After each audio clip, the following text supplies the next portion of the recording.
ونعوذ بالله من شرور أنفسنا ومن سيئات أعمالنا من يهده الله فلا مضل له ومن يضلل فلا هادي له ونشهد أن لا إله إلا الله وحده لا شريك له ونشهد أن سيدنا ونبينا وإمامنا وسندنا ومولانا محمدا عبده ورسوله صلى الله تبارك وتعالى عليه وعلى آله وصحبه وبارك وسلم تسليما كثيرا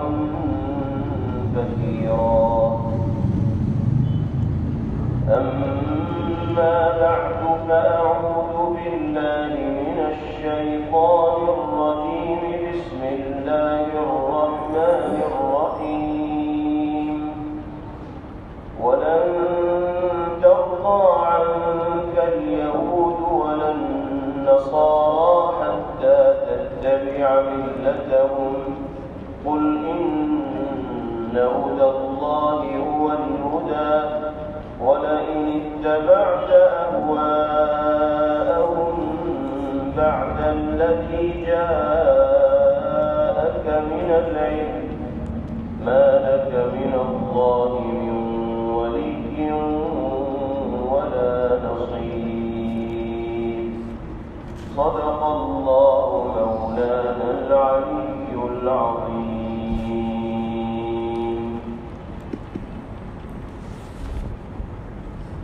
جناب رسول اللہ صلی اللہ تعالی علیہ وسلم جب مکہ مکرمہ سے ہجرت فرما کر مدینہ منورہ تشریف لائے تو وہاں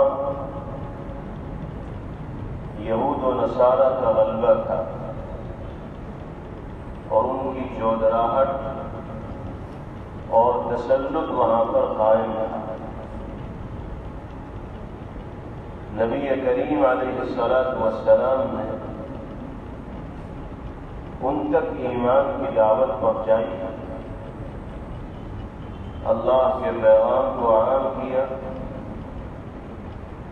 اس کتاب کا بھی حوالہ دیا جس پر وہ ایمان رکھتے تھے یعنی کتاب توریت. اس کے حوالے سے پیغمبر علیہ السلام نے گفتگو کی کہ اللہ کے جس کلام پر تمہارا ایمان ہے اس میں بھی ہمارے آنے کا تذکرہ موجود ہے, ہمارے دین کا ذکر ہے, تو تمہیں حق کو قبول کرنا چاہیے اور غلط راستے سے اپنے آپ کو بچانا چاہیے. لیکن نبی پاک علیہ السلام کی بات کو وہ لوگ ماننے کے لیے تیار نہ ہوتے, بلکہ الٹے مطالبات کرنے لگے پیغمبر علیہ السلام سے کہ اگر آپ ہمیں اس طرح کا معجزہ دکھا دیں گے تو ہم آپ کی بات مان لیں گے, اگر آپ ہمارے سامنے یہ چیز پیش کر دیں گے تو ہم آپ کی بات مان لیں. نبی کریم علیہ السلام کو ان کی اس کیفیت سے اور ان حالات سے بڑی تشویش ہوئی اور آپ دلگیر ہونے لگے, رنجیدہ رہنے لگے کہ ایسی صاف اور واضح باتیں ان کے سامنے کی جا رہی ہیں, اس کے باوجود بھی یہ حق کو قبول کرنے کے لیے تیار نہیں ہو رہے. آپ کے دل پر اس کا بڑا اثر ہوا. اللہ تعالیٰ کی جانب سے نبی پاک علیہ السلام کی تسلی کے لیے آیات مبارکہ کا نزول ہوا جس میں یہ مضمون بیان کیا گیا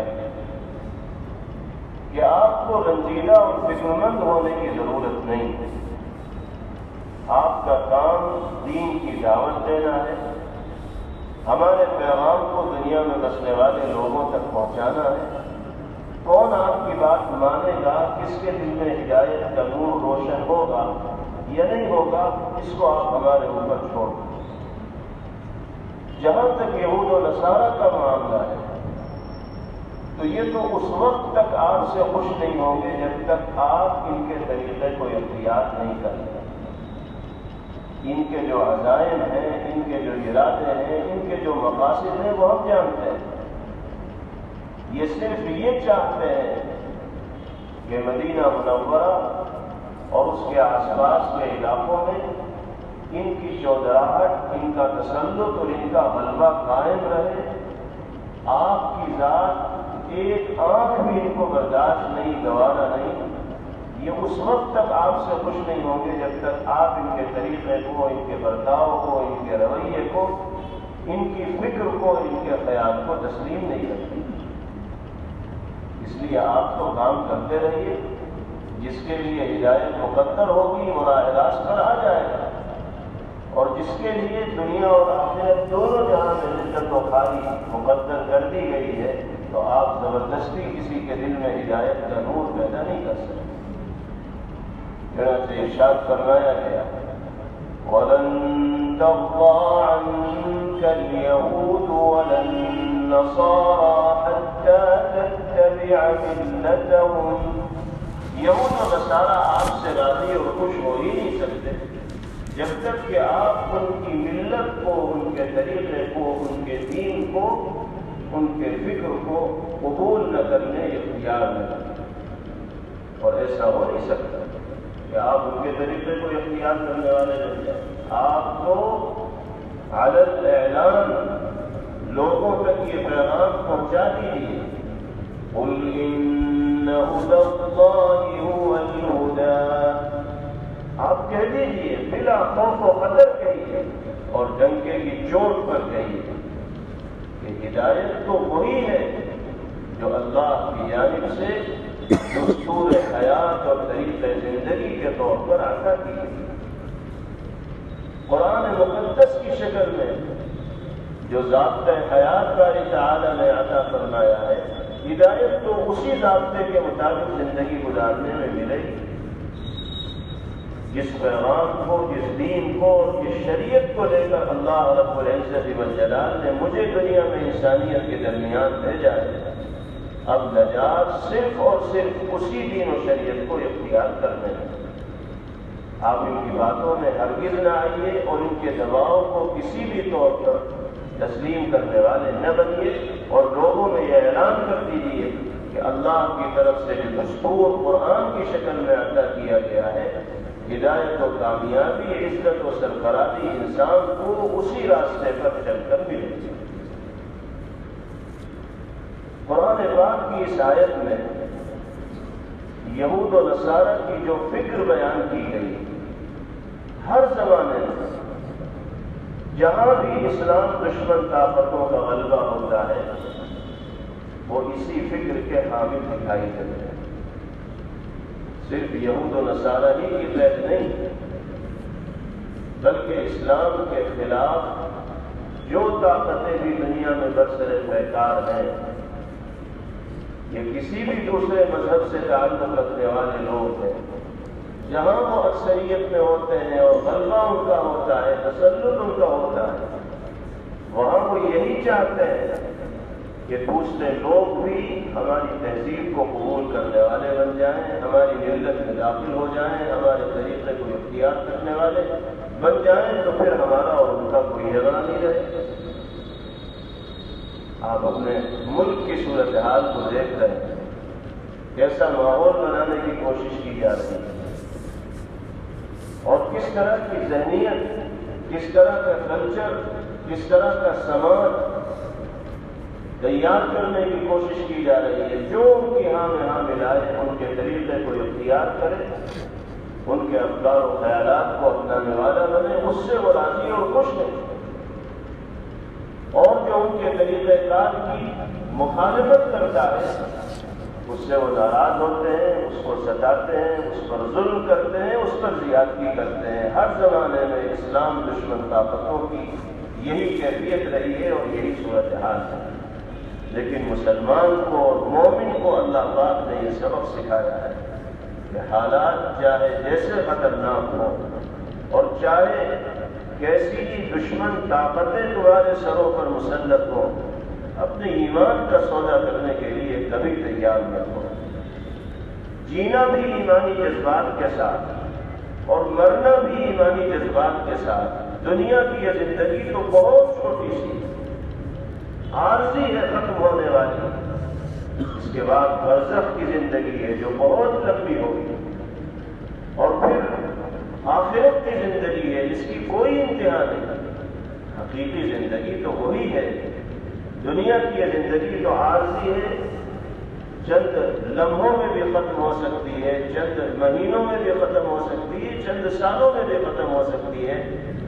انسان کو اپنی یہ زندگی ایمانی تقاضوں پر عمل کرتے ہوئے گزارنی ہوگی، اور ہر اس عمل سے اپنے آپ کو بچانا ہوگا جو شریعت کے خلاف ہے اور اللہ اور اس کے رسول صلی اللہ علیہ وسلم کی مرضی کے خلاف ہے۔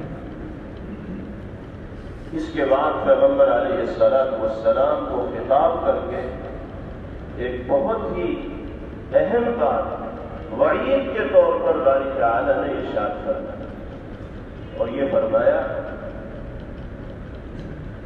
کہ اے محمد صلی اللہ علیہ وسلم، آپ یاد رکھیں، اگر آپ نے ان دشمنوں کے دباؤ کو قبول کر کے ان کی فکر کو اختیار کر لیا، ان کی سوچ کو اپنا لیا، ان کے طریقے کو اختیار کر لیا، تو یاد رکھیے نہ آپ کا کوئی کارساز ہوگا اور نہ آپ کا کوئی مددگار ہوگا۔ آپ کو آپ کے ہاتھ میں چھوڑ دیا جائے گا، پھر آپ ہم سے کسی طرح کی نصرت اور مدد کی توقع اور امید مت رکھیے۔ اتنی بڑی بات باری تعالیٰ کی جانب سے ارشاد فرمائی ہے۔ خطاب اگرچہ نبی کریم علیہ السلام کو ہے، لیکن مراد ہم اور آپ ہیں، کیونکہ پیغمبر علیہ السلام کی ذات سے تو یہ امید ہی نہیں کی جا سکتی کہ وہ اسلام دشمن طاقتوں کے افکار کو قبول کریں۔ آپ تو خلاف شرع افکار جڑ سے اکھاڑنے کے لیے اس دنیا میں تشریف لائے، تو آپ باطل افکار و نظریات کو قبول کرنے والے بنے، یہ تو ناممکن ہے۔ اس لیے یہ ہو ہی نہیں سکتا کہ پیغمبر علیہ السلام ان کی اتباع اور پیروی کرتے۔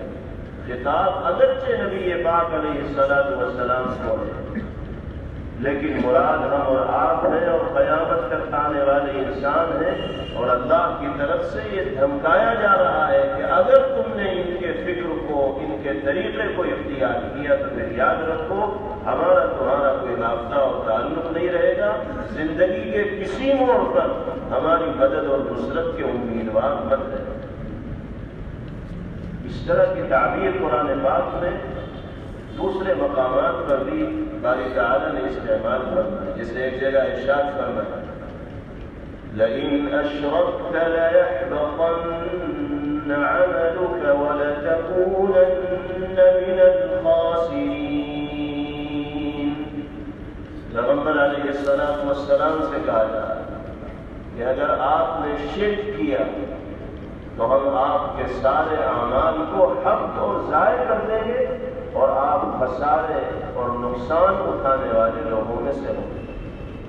تو پیغمبر علیہ السلام ہو اور آپ کی ذات سے شرک کا صدور ہو، اس کے بارے میں تو سوچا ہی نہیں جا سکتا، اس کا امکان ہی نہیں۔ تو خطاب اگرچہ یہاں پر بھی پیغمبر علیہ السلام کو ہے، لیکن مراد دنیا میں بسنے والے انسان ہیں۔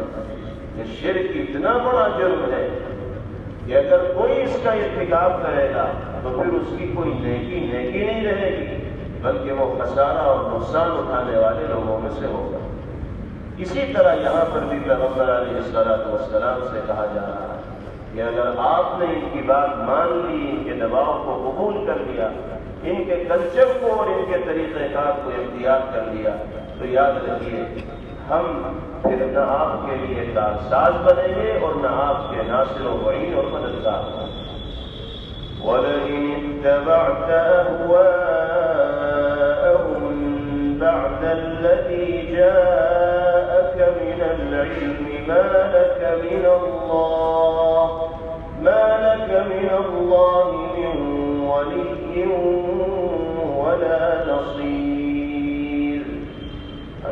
آپ نے یہود و نصارہ کی خواہشات کی اتباع اور پیروی کر دی علم حقیقی کے آ جانے کے بعد، تو آپ کے لیے نہ کوئی ولی ہوگا، کارساز ہوگا اور نہ مددگار ہوگا۔ نبی کریم علیہ السلام نے امت کو ہر اس طریقے کو اختیار کرنے سے منع فرمایا ہے جو یہود و نصارہ کے طریقوں سے اور اسلام دشمن طاقتوں کے طریقوں سے مشابہت رکھنے والا۔ حضرت عبداللہ ابن سلام رضی اللہ تعالی عنہ جلیل القدر صحابی ہیں، جو پہلے یہودیوں میں بڑے اعلیٰ درجے کے عالم شمار کیے جاتے تھے، اور پھر اللہ نے ان کو دولت اسلام سے، دولت ایمان سے سرفراز کرنا۔ ان کے ساتھ کچھ اور لوگ بھی مسلمان ہوئے، تو حضرت عبداللہ ابن سلام رضی اللہ عنہ کے بعد ساتھی نبی کریم علیہ السلام کی خدمت میں حاضر ہوئے اور عرض کیا کہ یا رسول اللہ، ہم اب تک مذہب یہودیت کو اختیار کیے ہوئے تھے اور کتاب توریت کو پڑھا کرتے تھے، وہ بھی اللہ کا کلام ہے، اب ہم نے اسلام قبول کر لیا ہے اور آپ کے دامن سے وابستہ ہو گئے، لیکن ہمارا ایک جی چاہتا ہے، ہم آپ سے اجازت مانگنا چاہتے ہیں۔ بات یہ ہے کہ ان التوراۃ کتاب اللہ فدعنا فلنقم بها فی صلاۃ اللیل۔ توریت بھی تو اللہ کی کتاب ہے، آپ ہمیں اجازت دے دیجیے کہ ہم راتوں میں نوافل میں توریت پڑھ لیا کریں۔ نبی کریم علیہ السلام ناراض ہو گئے، آپ نے ارشاد فرمایا یہ دو رنگی نہیں چلے، اسلام قبول کیا تو 100% اسلامی تقاضوں پر عمل کرنے والے بنو۔ اب توریت کے احکامات منسوخ ہو گئے قرآن کے آ جانے کے بعد۔ توریت تو توریت، اگر صاحب توریت یعنی حضرت موسیٰ علیہ السلام بھی دنیا میں تشریف لے آئیں گے تو ان کے لیے بھی ضروری ہوگا کہ وہ اسی شریعت پر عمل کریں جس کو لے کر اللہ نے مجھے بھیجا ہے۔ آپ نے ارشاد فرمایا لو كان موسیٰ حیا لما وسعه الا اتباعی۔ آج اگر موسیٰ علیہ السلام بھی زندہ ہو کر آ جائیں تو ان کے لیے بھی میری اتباع اور پیروی کے علاوہ کوئی چارہ کار نہیں ہوگا۔ اس لیے آپ نے فرمایا کہ اب توریت سے ربط و تعلق ختم کرنا ہوگا اور پورے طور پر قرآن پاک کی جانب متوجہ ہونا ہوگا۔ اور پھر یہ آیت کریمہ نازل ہوئی یا ایھا الذین آمنوا ادخلوا فی السلم کافۃ ولا تتبعوا خطوات الشیطان انہ لکم عدو مبین۔ اے ایمان والوں، پورے طور پر اسلام میں داخل ہو جاؤ، آدھا پیتر آدھا بٹیر نہیں چلے گا۔ یہ کچھ توریت پر بھی عمل کر رہے ہیں، کچھ قرآن پر بھی عمل کر رہے ہیں، کچھ یہودیت کی رنگ و بو بھی پائی جا رہی ہے اور کچھ اسلام کا رنگ بھی چڑھا ہوا ہے۔ نہیں، 100% اسلامی رنگ میں رنگ کر زندگی گزارنی ہوگی۔ پورے طور پر اسلام میں داخل ہو جاؤ اور شیطان کے نقش قدم کی پیروی کرنے والے مت بنو۔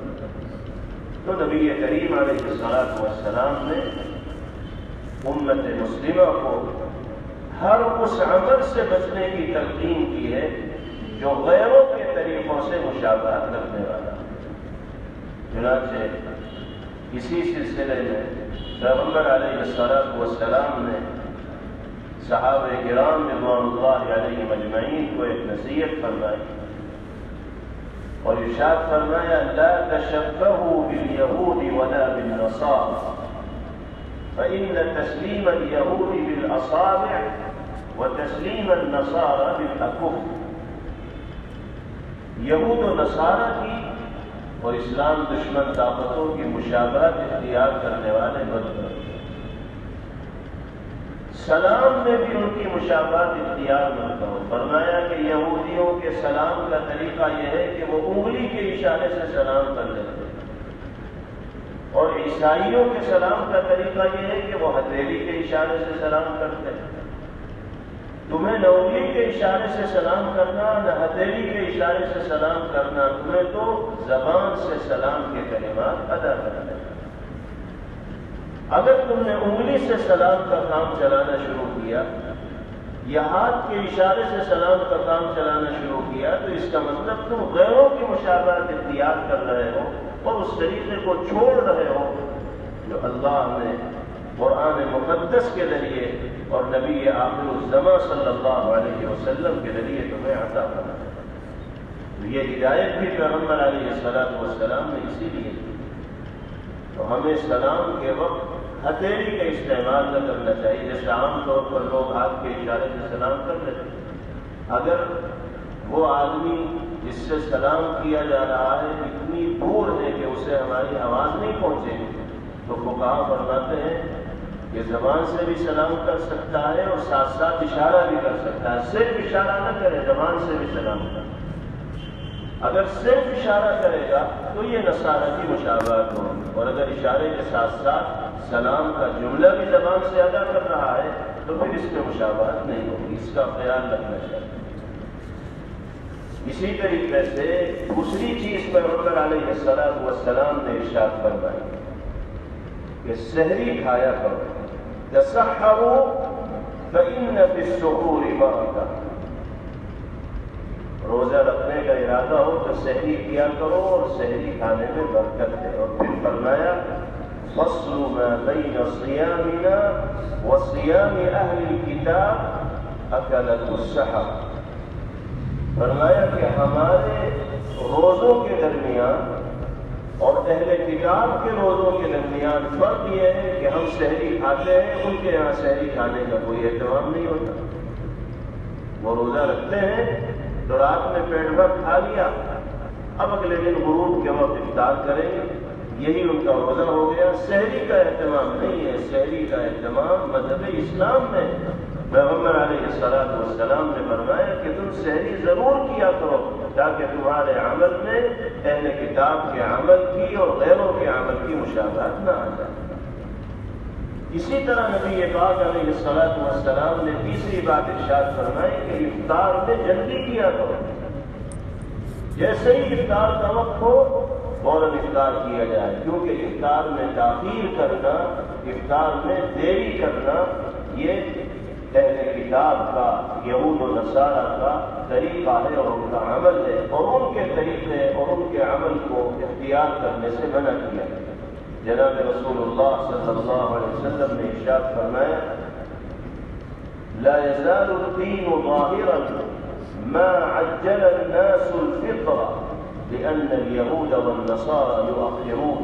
آپ نے فرمایا کہ دین اسلام اس وقت کا غالب رہے گا جب تک کہ لوگ افطار میں جلدی کریں گے، خامخواہ کی تاخیر اور دیری نہیں کریں گے، اس لیے کہ یہود و نصارہ افطار میں بے وجہ دیری کرتے ہیں اور تاخیر کرتے ہیں۔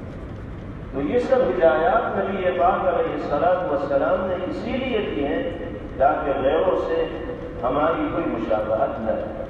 لیکن افسوس کی بات ہے کہ اتنی ہدایات کے باوجود بہت سے ایسے طریقے ہمارے سماج اور معاشرے کے اندر رائج ہیں جو غیر قوموں کی ایجاد ہیں اور ان کے کلچر اور ان کی تہذیب کا حصہ، جس چیز سے ہمیں منع کیا گیا ہمیں ضد ہو جاتی ہے وہی چیز کرنے کی۔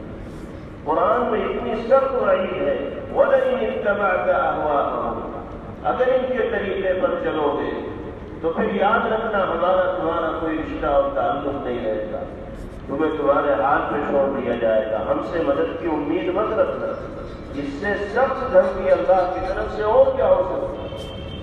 ہماری زندگی کا ہر لمحہ مالک کے کرم اور فضل کے صدقے ہی میں گزر رہا ہے۔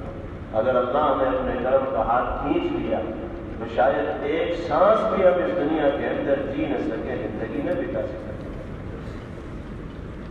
لیکن آپ اگر اپنے سماج کا اور معاشرے کا جائزہ لیں گے تو 1 2 نہیں 10 20 نہیں 50 ایسی رسمیں ہوں گی ایسے طریقے ہوں گے، ایسے اعمال ہوں گے جو غیروں کے پسندیدہ اور ان کے ایجاد کرتا ہے۔ کتنے ڈے ہیں جو ہمارے گھروں میں منائے جاتے ہیں اور یہ سارے کے سارے ڈے انہیں کی ایجاد کرتا ہے۔ کوئی برتھ ڈے ہے، کوئی ویلنٹائن ڈے ہے، کوئی ویڈنگ سیرمنی ہے، اور پتہ نہیں کیا کیا ہے، یہ سب کے سب انہیں کی ایجاد کرتا ہے۔ برتھ ڈے منانے کا کیا مطلب ہے؟ بچہ 1 سال کا ہو گیا، 2 سال کا ہو گیا، 3 سال کا ہو گیا، اللہ کا شکر ادا کرے کہ مالک نے آپ کے بچے کو یہ عمر عطا فرمائی، اس کے حق میں دعا کریں کہ اللہ اس کی عمر میں مزید برکت دے اور اس کو علم و عمل کی روشنی میں زندگی گزارنے کی توفیق عطا کرے۔ لیکن باقاعدہ سال گرا کر دعوتوں کا اہتمام کرنا اور برتن کے اندر کیک سجانا اور پھر اس کو کاٹنا اور پھر اس پر تالیاں بجنا، یہ سب کیا چیز ہے؟ یہ کیا اسلامی کلچر کا اور تہذیب کا حصہ ہے؟ لیکن آج مسلمان کا کون سا گھر ایسا ہے جس میں ان رسومات کو اور خلاف شرع اعمال کو انجام نہیں دیا جائے؟ اب تو صورتحال ایسی بن گئی ہے کہ اگر کوئی مولوی صاحب کسی کو روکتے بھی ہیں تو لوگ تعجب کی نگاہ سے انہیں دیکھتے ہیں کہ اچھا تم کس زمانے کے آدمی آ گئے، اس میں کون سی خرابی ہے؟ بھائی ہم خوشی تو منا رہے ہیں، خوشی بھی اسی انداز میں منائی جائے گی نا جس کا ثبوت ہو اللہ اور اس کے رسول صلی اللہ تعالی علیہ وسلم کی ہدایات سے، ان کی تعلیمات سے۔ آپ اس بچے کے نام پر صدقہ کیجیے، اللہ اس کی عمر میں برکت عطا فرمائے، اس کے حق میں دعا کا اہتمام کیجیے، لیکن وہ طریقہ کیوں اختیار کر رہے ہیں جو ایک خاص فکر اور نظریہ رکھنے والے لوگوں نے ایجاد کیا ہے؟ پھر تو آپ ان کی اتباع کر رہے ہیں، اور جب ان کی اتباع ہوگی تو پھر اللہ کی نصرت و مدد ہمارے اور آپ کے شامل حال نہیں رہے گی۔ کرسمس ڈے بھی مسلمانوں میں منایا جاتا ہے جو 100% غیر قوموں کا ایجاد کرتا ہے، لیکن مسلمان اس کو بھی خوشی کے طور پر مناتے ہیں۔ شادی کی سالگرہ منائی جائے اور پتہ نہیں کیا کیا ہوتا ہے۔ اللہ تعالیٰ ان تمام رسومات بد سے ہماری حفاظت کرنا۔ اپریل پھول ابھی گزرا ہے، اپریل کی پہلی تاریخ ہے، اس میں جھوٹ بولنا یہی رسم بن گیا، لوگوں کو دھوکہ دینا، غلط فہمی کا شکار کرنا، دنیا میں اس کو اتنا عام کر دیا گیا کہ جھوٹ کو فروغ دیا جا رہا ہے اس کے ذریعے سے۔ آپ اس رسم کی تحقیق کیجیے، اس کی گہرائی میں جائیے، کب سے اس کا آغاز ہوا، کن لوگوں نے اس کی شروعات کی، اس سماج کی تہذیب کا اور کلچر کا یہ حصہ ہے۔ ساری پرتیں آپ کے سامنے کھل جائیں۔ مسلمان جانتا ہے کہ کہاں سے یہ چیزیں آئی ہیں، لیکن افسوس یہ ہے کہ اس کے باوجود وہ اپنے طریقہ کار کو درست کرنے کے لیے تیار نہیں ہوتے۔